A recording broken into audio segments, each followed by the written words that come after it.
All right, so types and sources. What do we mean when we're talking about financial aid? We're really talking about any money that is going to help your student pay for college.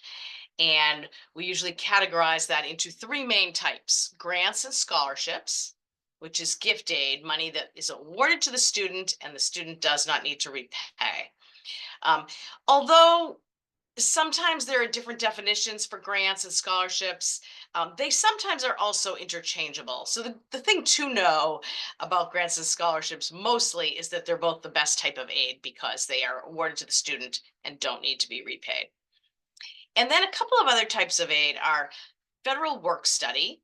That's a program where students receive a work study allotment in an initial award from a college, but don't receive that money up front. It means they get a job while they're a student, usually on campus, and then they work and they're paid weekly or every other week or monthly, however, and they use that money for sort of miscellaneous expenses, some of their expenses that they have while they're a student, but that money doesn't come up front.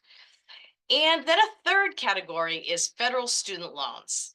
And before you say loans, that's not financial aid. Um, these federal student loans are a little bit special and different than other loans and have some benefits. So we'll talk about why those are a part of the financial aid. So here are some things about the federal direct student loans. The student is the sole borrower. There's no credit check done. Okay, so no other loans are like that, right? So right away, that shows that these are a little bit special. There are two parts to the federal direct student loan, if you will. There's a subsidized portion and an unsubsidized portion. And if your family qualifies on the basis of financial need, you may be able to get some of that subsidized money, which means that no interest accrues. Well, I should say the federal government pays the interest on that loan while the student is in college.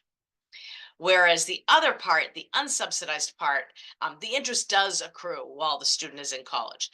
But in neither case does the student need to make any payments until 6 months after graduation.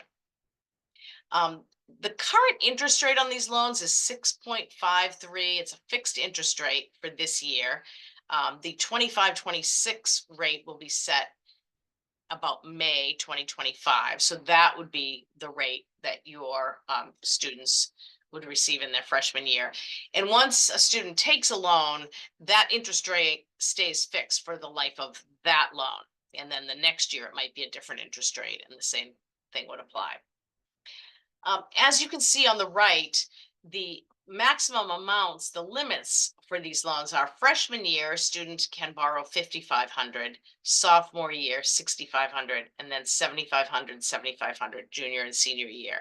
So those are the limits. So if a student took all of the federal direct student loans they were eligible for as an undergraduate, they would graduate with about $27,000 in loans. And under a regular repayment, sort of the normal repayment plan, that would be about a $300 a month payment for 10 years. However, the other nice benefit of these student loans is there are other repayment options. And sort of the most the one that I'd like to talk about the most is that if a student graduates and doesn't have a job that allows them to pay that 300 a month for 10 years, they can choose a repayment plan that's tied to their income.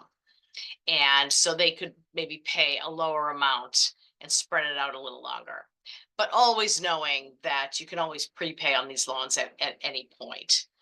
So these loans also have deferment, forbearance, and some forgiveness opportunities. So it's good for a student early on when it comes time to be signing the promissory note about all of these to understand all of it.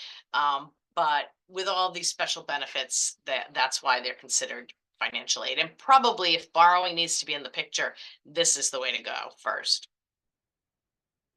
So then when we talk about all this money, what are the sources of financial aid? The federal government is a huge source. State governments, like in Massachusetts, um, is a source of financial aid. And then the colleges and universities themselves are also a big source of financial aid. And when you go through the financial aid process that we're going to talk about now, you really are applying for all federal, state, and college and university institutional aid. So that's all wrapped up in the one process.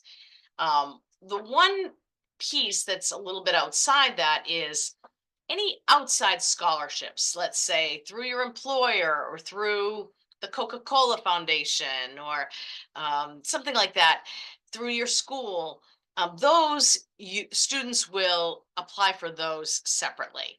And they can do that in a couple of ways. They can use some online tools, like we've listed a few here, MEFA Pathway or FastWeb, or they can also, what I like to say, keep your eyes open closer to home. So see what scholarships are in your school district, parent employers, student employers, community organizations. I always tell the story that my dentist has a little note at her desk that says she awards 2 scholarships to good community servants each year. So keep your eye open for things like that. But that's separate and outside of this financial aid process.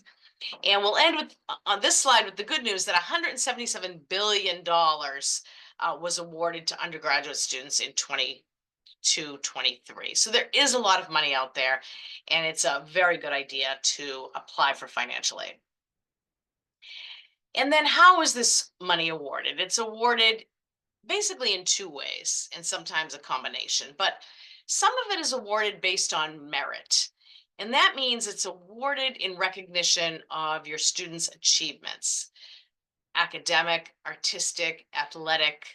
And in fact, I'll go as far to say that academic is the largest reason. We hear more about, sports scholarships or something, but really most merit money is awarded to students who have, have great grades and have made those type of achievements in high school. A few things to know about any money that you receive that's merit.